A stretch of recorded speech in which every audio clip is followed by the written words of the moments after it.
Hello दोस्तों, कैसे आप सभी। उम्मीद करते हैं कि आप सभी अच्छे होंगे। अच्छे से आप सभी की तैयारी चल रही होगी। तो आज की इस वीडियो में मैं बात करने वाला हूं अमेरिका का स्वतंत्रता संग्राम। एक कहानी की तरह से इसे हम पढ़ने का प्रयास करेंगे और विभिन्न प्रतियोगी परीक्षा में ये यहाँ से सवाल आते हैं। तो चलिए अब देख लेते हैं। शुरू करते हैं अमेरिका का स्वतंत्रता संग्राम। देखिए, अमेरिका जो था वो ब्रिटेन का ग़ुलाम था।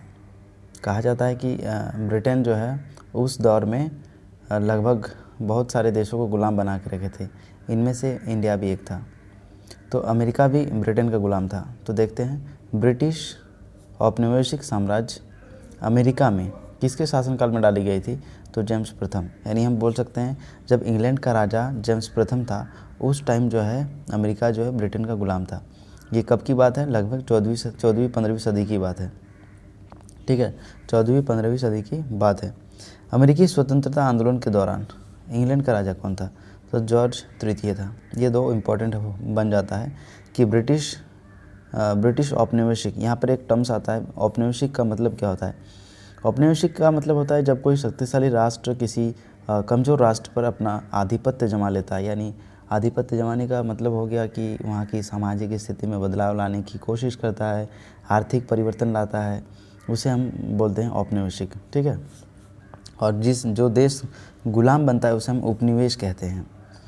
तो अमेरिकी स्वतंत्रता आंदोलन के दौरान कौन था? इंग्लैंड का राजा जॉर्ज तृतीय था। ये दो इम्पोर्टेंट हो गया। रेड इंडियन कहाँ के मूल निवासी थे? तो ये अमेरिका के मूल निवासी। दरअसल अमेरिका की जो खोज हुई थी ना, वो सीधे डायरेक्टली खोज नहीं हुआ था। भारत की खोज करते करते अमेरिका की खोज हो चुकी थी। इसलिए जो है रेड इंडियन जो थे वो कहाँ के निवासी थे? अमेरिका के मूल निवासी थे। अमेरिका को पूर्ण स्वतंत्रता, देखिए अमेरिका को जो पूर्ण स्वतंत्रता मिली वो किस आधार पर मिली? वो आधार था नेचुरल राइट्स, यानी नैसर्गिक अधिकार। यानी नैसर्गिक का मतलब होता है प्राकृतिक। यानी प्रकृति ने जब हमें जन्म दिया है, हमें सींचा है, तो हम किसी दूसरे का गुलाम नहीं सहेंगे। तो इस अमेरिकी स्वतंत्रता संग्राम का एक ध्येय था बोल सकते हैं, या फिर आधार था कि किस बेसिस पर हम स्वतंत्रता प्राप्त करना चाहते हैं। अमेरिका का पूर्ण स्वतंत्रता कब मिला था? 4 जुलाई 1776। अमेरिका का स्वतंत्रता युद्ध जो है पेरिस की संधि 1783 के तहत जो है समाप्त हुआ था। इस संधि के अनुसार ब्रिटेन ने उत्तरी अमेरिका के 13 अंग्रेजी उपनिवेशों की स्वतंत्रता स्वीकार कर ली। अब ये 13 अंग्रेजी उपनिवेशी मतलब अमेरिका के, ठीक है ना। अब यहाँ से समझ लेते हैं। देखिए, अमेरिका और ब्रिटेन के बीच युद्ध चल रहा था। किस युद्ध में चल रहा था? किस युद्ध के सिलसिले में बात कर रहे हैं? देखिए, अमेरिका जो है गुलाम किसका है? ब्रिटेन का। तो अमेरिका चाहेगा कि हमें आज़ादी मिले, लेकिन इस आज़ादी में सहयोग कौन कर रहा है? फ्रांस कर रहा है। क्यों कर रहा है फ्रांस सहयोग? क्योंकि फ्रांस का भी उपनिवेशी और ब्रिटेन का उपनिवेशी कहीं ना कहीं इंडिया में तकरार होते रहता था। आपको पता होगा कि फ्रांस और ब्रिटेन के बीच जो है सप्तवर्षीय युद्ध चला था, है ना। तो उस युद्ध के चलते फ्रांस चाह रहा था कि ब्रिटेन की हार तय हो। इसलिए फ्रांस जो है पूरी तरह से मतलब आर्थिक रूप से सपोर्ट कर रहा था अमेरिका को। तो इसमें से एक इम्पोर्टेंट आ जाता है कि फ्रांस की जो सेना थी वो किसके नेतृत्व में लड़ रही थी अमेरिका के साथ, मतलब अमेरिका को सपोर्ट कर रही थी, तो लफायते के नेतृत्व में। ठीक है, अब यहाँ आके देखते हैं। देखिए, सप्तवर्षीय युद्ध अभी हमने कहा कि 1756 से 1763 ब्रिटेन और फ्रांस के बीच सप्तवर्षीय युद्ध चल रहा था। तो फ्रांस क्या चाहेगा? फ्रांस चाहेगा कि ब्रिटेन की हार हो। इसलिए फ्रांस किसको सपोर्ट कर रहा था? अमेरिका को सपोर्ट कर रहा था कि भाई आप जितना भी खर्चा आएगा हम आपको देने के लिए तैयार हैं। यानी अमेरिका के जो 13 उपनिवेशी राज्य थे उनको सपोर्ट करने के लिए कौन उतर गया था? फ्रांस, कि आप किसी भी तरीके से ब्रिटेन को हराओ। तो चलिए क्या होता है, ब्रिटेन को इस युद्ध में मतलब ये जो सप्तवर्षीय युद्ध चल रहा था ब्रिटेन और फ्रांस के बीच में, इससे ब्रिटेन को क्या हुई? क्षति पहुंची, मतलब बहुत ज़्यादा लॉस हुआ।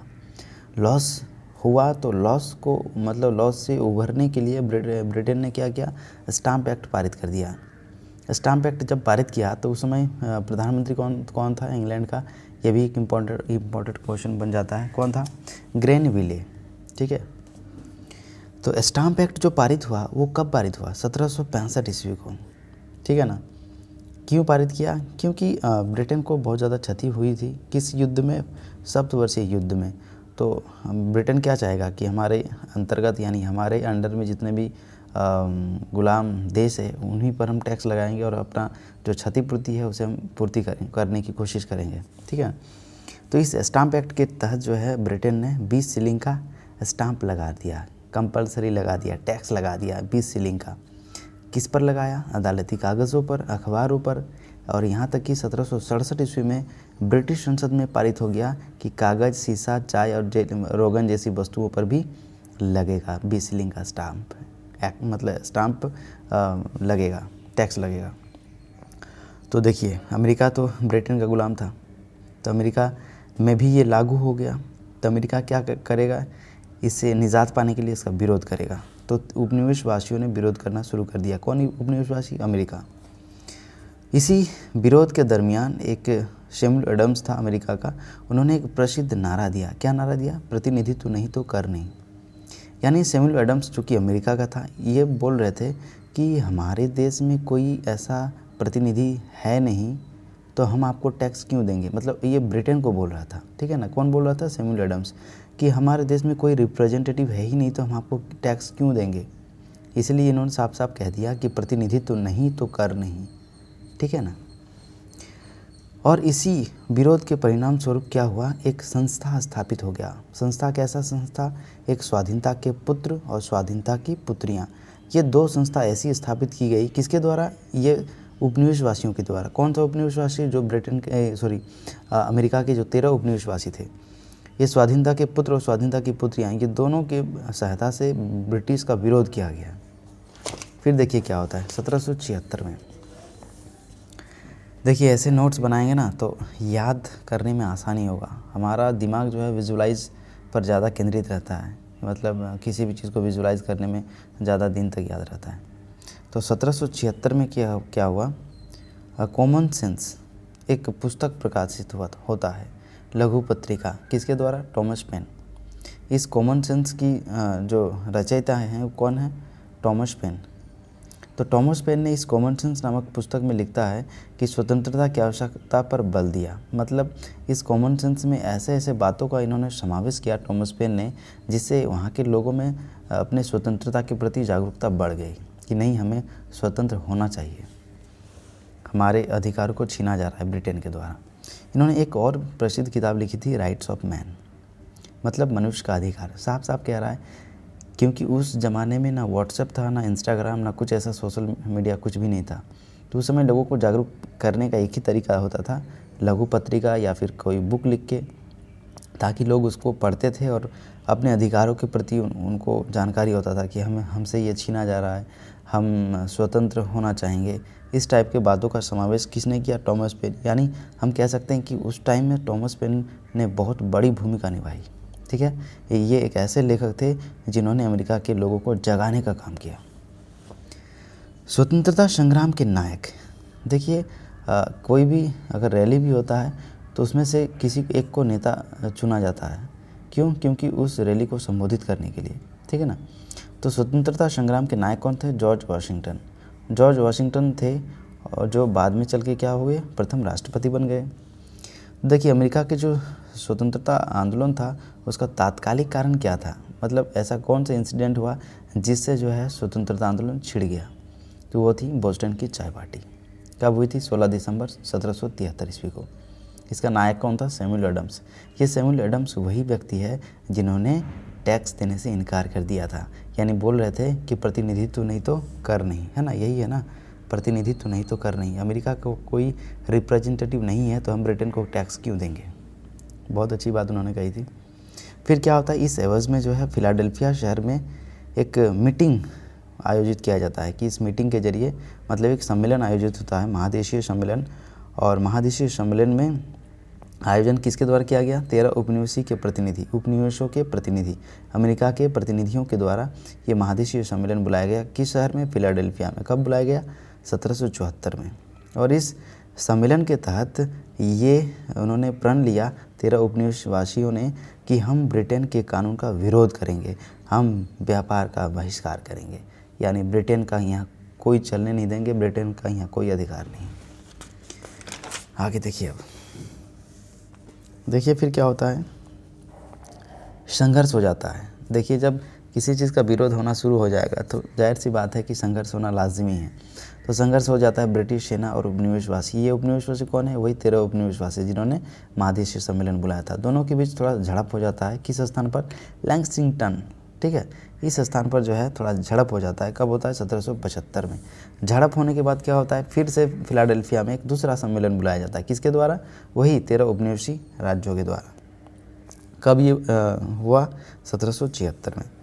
फिर उस समय घोषणा पत्र जारी किया जाता है। किसके द्वारा? Thomas Jefferson. हमने अभी क्या कहा कि किसी भी रैली या सम्मेलन में एक नेता चुना जाता है, उसके जरिए जो है अभिभाषण या संबोधन कार्य किया जाता है। तो टॉमस जेफरसन के द्वारा जो है घोषणा पत्र जारी कर दिया गया है ना। अब यहाँ पर क्या होता है, प्रजातंत्र की स्थापना सर्वप्रथम अमेरिका में हुई। यही घोषणा पत्र का फिलाडेल्फिया जो दूसरा सम्मेलन हुआ 4 जुलाई 1776 को, इसी दिन तो अमेरिका को आज़ादी मिल गई है ना। तो टॉमस जेफरसन के द्वारा घोषणा पत्र जारी कर दिया गया और अमेरिका को स्वतंत्रता मिल गई फाइनली। फिर क्या हुआ देखिए, प्रजातंत्र की स्थापना सर्वप्रथम अमेरिका में हुई। प्रजातंत्र मतलब जनता की शक्ति है ना, जनता की शक्ति प्रजातंत्र कहाँ हुई? सर्वप्रथम अमेरिका में। ये भी एक इम्पोर्टेंट क्वेश्चन बन गया। आधुनिक गणतंत्र की जननी, आधुनिक गणतंत्र की जननी भी कौन है? अमेरिका। धर्म निरपेक्ष राज्य की स्थापना, वो भी अमेरिका। सर्वप्रथम लिखित संविधान कहाँ लागू हुआ? अमेरिका में। समानता का अधिकार कौन करता है? सबसे पहले महिलाओं को संपत्ति का अधिकार दिया अमेरिका ने, मौलिक अधिकार दिया, उत्तराधिकार कानून को न्याय संगत बनाया। ये सब सारा सबसे पहले कहाँ हुआ? अमेरिका में। चूँकि अमेरिका को पहले आज़ादी मिल गई 4 जुलाई 1776 को सबसे पहले, तो जाहिर सी बात है वहाँ ये सारा कानून पारित हो गया। अब देखिए आगे, मॉन्टेस्क्यू के शक्ति पृथक्करण सिद्धांत को मान्यता मिली। देखिए ये मॉन्टेस्क्यू एक ऐसा व्यक्ति है जिसका आज भी बहुत सारे कंट्रीज जो है इसके जो शक्ति पृथक्करण सिद्धांत इसको आज भी फॉलो करते हैं। उनमें से भारत भी एक है। जैसे हम लोग बोलते हैं ना, कार्यपालिका, न्यायपालिका, विधायिका, तो यही शक्ति पृथक्करण सिद्धांत यही कहता है, इसी का रोल है। मॉन्टेस्क्यू ने जो दिया था, इसको भी मान्यता मिल गई। कहाँ?